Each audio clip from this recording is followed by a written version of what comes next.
ございます。もう撮ってます。早っなんでうわ、オープン前密着やん。はい。紹介します。うちのエリアマネージャーの弘前です。あいつは切れ者ですよ。すぐ切れます。あ、そっちのっすか。そっちの切れあ、そっちの。危ないよ。美しい方です。あいつがいやそんなしっかりした僕はよいしょ見たことない。いやいやいやいやいや、僕はポケカのなんか店員さんってこうなんだろう、イメージだったんですけど。言い方悪すぎるだろ。今から池袋店にですね、在庫とかいろいろ持ってきます。お、凄まじいね、この量。みんなびっくりしたんじゃない、池袋見たときに。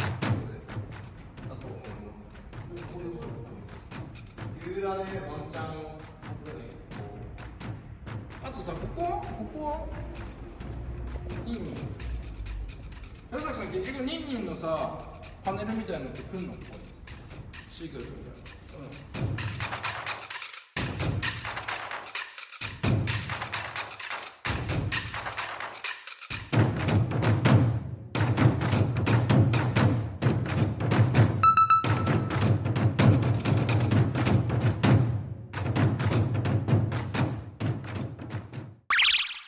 買い取り止めるぐらいだったら販売止めた方がいいね、マジで間違いなく。だから買い取りをまず一目散に教えてほしいし、まあとにかく国内10店舗だな。次は秋葉。なんでかっていうと秋葉やっぱり売り上げ立つから。秋葉なんだかんだ秋葉いいんだよ。でニンニンの秋葉の大きなお店なんでみんな待ち望んでる。任せろって。最初どんぐらいのあれだったんですか。4畳半でやってたみたいな。4畳半。北郎の家みたいな。あったってことですか。本当大学生の住むアパートみたいな。トイレお風呂一緒。マジで4畳半だよね。でもあれってさ思うとさ、去年の6月6日まで使ってたわけだからさ、それは遠い話じゃないんだよ、実は。思い返してみると意外と近い記憶なの。なんかいろいろありすぎてはるか彼方にも記憶になってマジでるけど、 3年ぐらい前に感じるけど今年1月ですかね、俺入ったのそうなんですよ。全然まだじゃん。まあ俺の経営のビジョンはeBay を倒すことなんで、まずは俺の中でポケカはあくまでも一商材でしかないし、上場したいんですよ。会社を上場するといろんな人が株を買えたりとか公開できるんですよ。その上場して乗って多分みんなが見てる位置と俺が見てる位置全然違うんですよ。でもそれは全然良くて、でも俺の中で本当にそれは良くて、別に誤差があっても。じゃあ例えば2人が独立したいとかなった時に、自分より夢が多い船に乗ってたとしたら別に降りる必要ないじゃないですか。俺よりも力があって大きい船に乗ってるやつに別に俺は乗ることもできるんですよ。自分より夢があれば。でも今のところ俺は自分の大きい夢を超える経営者に出会ってないんで、このカード界で。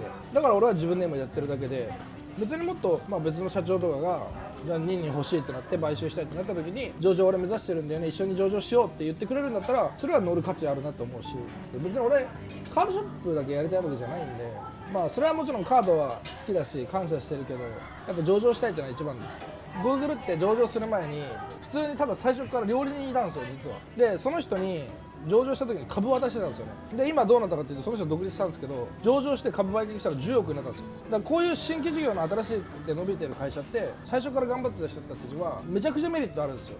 でも俺は今野さんとか金谷さんが自分でカードショップやって好きなのやりたいっていうのも俺は分かるし、全然好きいいんだけど、まずは俺の船に乗ってる以上は俺の目指すところを行ってほしいなって感じですかね。別にそれは全然考えてもらって構わないし、否定もしないし、めちゃくちゃ応援するし、俺の言うこと聞けってわけじゃなくて、同じ方向を見ようよってことです。例えば独立やめる人を止めたこと一回もなくて、でこれは超親友と映画やってて、そいつが辞めちゃった時も一言も止めなかったんですよ。で俺もいろいろ人離れるの経験してるし、でもその中でやっぱ自分が成長してきたことってあるし、いろいろみんなでね頑張りたいし、俺が目指してるところはそこってこと。とにかく会社を上場させたい。で今いるメンバーにはもちろん上場のする時に株分配して、その株に価値がつくんで、会社を分けるってことですね、僕が。だって俺も鳥貴族でバイトしてたりとか、コールセンターでバイトしてたりして、自分がどんなに成果出しても1年間業績トップでも200円とかしか時給上がらなかった。俺なもんやで普通。俺は上場の鐘を鳴らしたいんですよ、みんなで13回。東京取引証券所ってところに鐘を鳴らしたことがあって、それで公開しますって株を公開して、そこで会社の値段が決まるんです。それは会社の売上とか会社の純利益とか会社の借金とか全部見られて、だから俺は借り入れしないの。今から借り入れしないでこうやってやっていけば上場した時に会社の株に価値がついたらみんなが儲かるんですよ。俺がもし毎年毎年0円の会社を作っていたとしたら上場したって会社の株には価値つかない。でもそれが4倍にも5倍にも純利益持ってる会社だけになるんですよ。上場しただけで公開して。だからその時にみんながもし100株でも200株でも持ってたとしたら給料以外にしっかり資産を作れることができるわけよ。俺はそれも考えて全部経営してるわけだからやっぱり、みんなで目指すべきところは同じでいたいし、すごい恵まれてる会社だっていうのは俺もそうだけど、みんなで作っていかないと一人でできないからね。河野さんね。あ、ラムネってあります？ラムネあります。ジュース。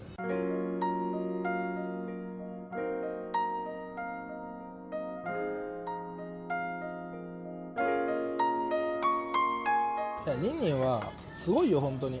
俺が思ってる以上に全然すごいし、だってもう多分みんな知られてるで、あんま実感ないですけどね、いやめちゃくちゃ知られてるし、弘前なんてもうこいつ多分恐れられてる。多分 EC の主導権を握っていや主導権っていうか小川さんが知らなすぎるだけで応募した知らなすぎじゃない。俺は何もしなかったの。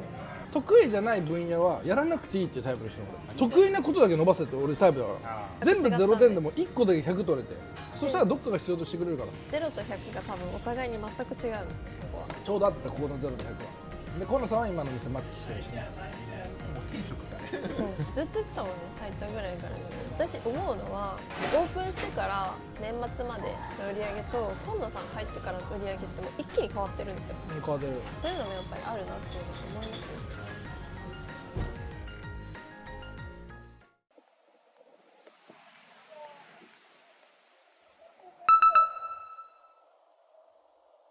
すげえ。見てください。これはね絶対に来た方がいい。はいなんか久々にこれクラスのお店がこうドンと出せるんじゃないですか。はい。でしかも商品も充実してるということでかなりいい感じで出来上がってますね。最近なんかほらオープンしましたっつってもカード全然ない店多いんで、はい。この店はねマジでなかなか売り出し物があると思います。すげえ見やすいですね、多だいぶナイスグリーン。分。はい。みんなが頑張って手伝ってくれたんで。以前ですねお世話になったリサイクル通信さんっていうね月刊誌毎月発行されている、古物とかリユース事業のことについてね書かれた新聞があるんですけど今から僕やっております。なんかカードショップもこういうしっかりこう認知され始めたというか、今まではアニメとかトレカ1個のこういうなんか業種みたいな感じでブランド品みたいな大きなくくりだったけど、改めてカードってね今注目されてるなっていうのはねこういうのでねすごく感じますね。その業界全体を盛り上げているリユース事業を盛り上げている新聞に載れるっていうのはね結構カードショップも変わってきたんじゃないかな。大きなくくりで言うから例えば服とかさ全部リユースだよね。みんながこう売ってそういったものの市場のなんかいろいろ市場調査とかしてる会社なんで。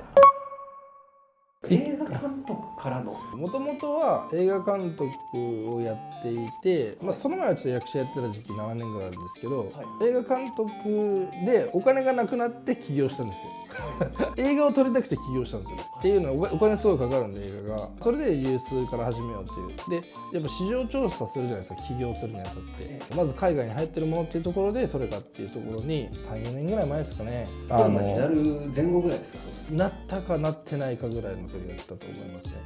映画って1本撮るのいくらぐらいかかるんですか？安くてももう数百万から上に行っちゃうともう数十億とかになっちゃうんで、最近のゴジラだと30億くらいで撮ってるんですけど、もっと安いのだとほんと100万とかから1000万2000万とかあるんですけど、個人で出資するってほぼ不可能なんですよ、労働した賃金で。それやってたんですよ、ずっとアルバイトしながら食べて1年で1本取るみたいな。3年ぐらい続けたんですけど、毎日16時間ぐらいバイトしてたんで、なんかもう体壊すと思って、何のために俺は働いてるんだろうみたいな、みんなにもお願いしてやってもらってるんで、やっぱ給料払えないわけですよ。だからみんなもその期間は本当もう1日1万円とか1日5000円で手伝ってくれてるみたいな感じで、これ続かないなと思って起業しましたね。僕カードから入ってないんですよね。海外の需要から入ってるんで、ちょっとそこが特殊なんじゃないかなって感じですね。海外で売れるものを探す。そうですね。なんで今後もうちとしては商材はもっと増やしたくて、カード以外もいろいろやりたいと思ってまして。最初にトレカをやろうとしたのは何かいきさつあったんですか？やりやすいんですよ、トレカって。ちっちゃい、高い、発送もしやすいですし、扱いやすい。専門性高いですけどちゃんと見れれば理解できるんで差別化もしやすかったんですよ、通販やる上で。まだなんか市場が若いんで、それこそアパレルみたいに何百年あるような市場、日本のトレカってすごいまだ数十年の世界の話なんで、まだあんま確立されてなくて、そのスタンダードを作れば割と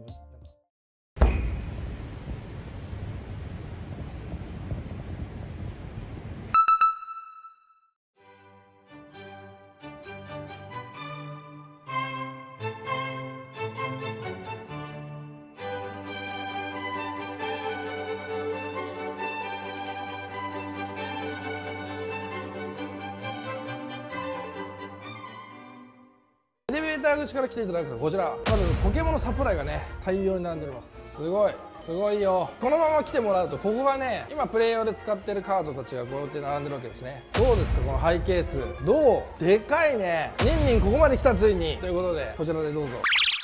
今買い取りねオープンしてプレオープンですけどね、はい。今 4,5 件ぐらいねゲリラでやったんですけど来てくださってて、すごいね。ほんとなんかどんどんできててさ、お客さんびっくりするよ。あのニンニンこんななってんの。成長を見せられてるし、こうやって真面目にカードショップやったらこんなちゃんとした店が作れるんだと。賭博場を作んなくてもいいんだと俺は言いたい。賭博場を作んなくてもカードショップはできます。以上です。急に尖るじゃないですか。ちょっとさ忙しくなるからまたね後でうまく狙っといて。ニュックは聞いてる？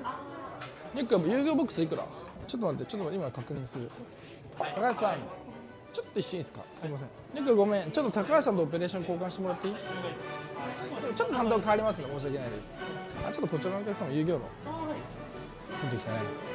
まだね5時とかなんでこれから続きますんで。ていうか遊戯全然まだ可能性あるやん。終わったって言ったやつなんなん？俺遊戯の可能性感じてるんだ。頑張って売ってるんで今。ちなみにさっきお客様から日本語版のストレージもっと増やせないんですかって言われました。まだあるでしょ。作れます。作ってください。スラムダンクも売れてるし、普通にセーラームーン売れてる、しんちゃん売れてる、ガチで売れてます。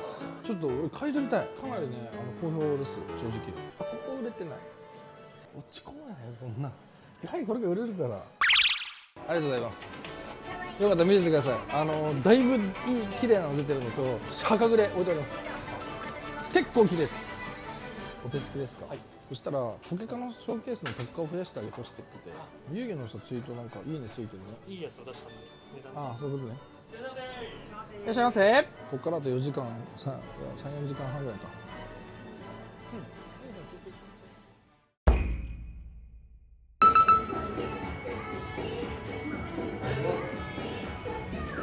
補充ですか？今週です。明日は日本語版を売ります。今度日本語版。エイジングサーフとコンテンツにとちょっと遊戯をねここね今日はいかがでしたかっていうことです。初日初日。もういろんな新しい発見がありました。売り上げで言ったらもう本当に目指したところ行ったなっていう。今回ね高額のシングルってほぼ置いてないんですよ。本当高くてもね10万円の福袋とかでほぼ抽選入場だったんで、まあスタッフとかもこういう感じだよみたいな感じでね出てきたらいいかなと思ったらもう想像以上の来店客数売れました。もうすごい。遊戯の外国版がすごい。ポケカもねすごい売れたんですよ。遊戯王熱いなと。俺遊戯のコレクターから入ってるから流行る前にね。で結構それは売っちゃったんですけど、でも僕遊戯だから好きなんですよ。外国のお客さんもたくさんいらっしゃって買ってってくださったりとか、感覚で言うとポケカより傷気にしない。ポケカってもう例えば1万円2万円するようなカードがちょっとでも傷点かけてもあったらガチで3000円とか2000円で売れないの。遊戯はそれ関係ないの。だからそこの感覚がなんか遊戯って本当コレクターの方とかって根強いんだなと思ったね。俺もだからそうだったから、なんだろうね、ちょっと不思議な感覚でしたね。なるほど。ポケカはもちろんずっと高評価なんだけど、やっぱ新しいものに触れて新しい、ね、体験をするとそれがやっぱり今新鮮に感じるから多分そう感じてるんだろうけど。取り戻せカードショップと。そうだね、そういうタイトルでいくじゃん。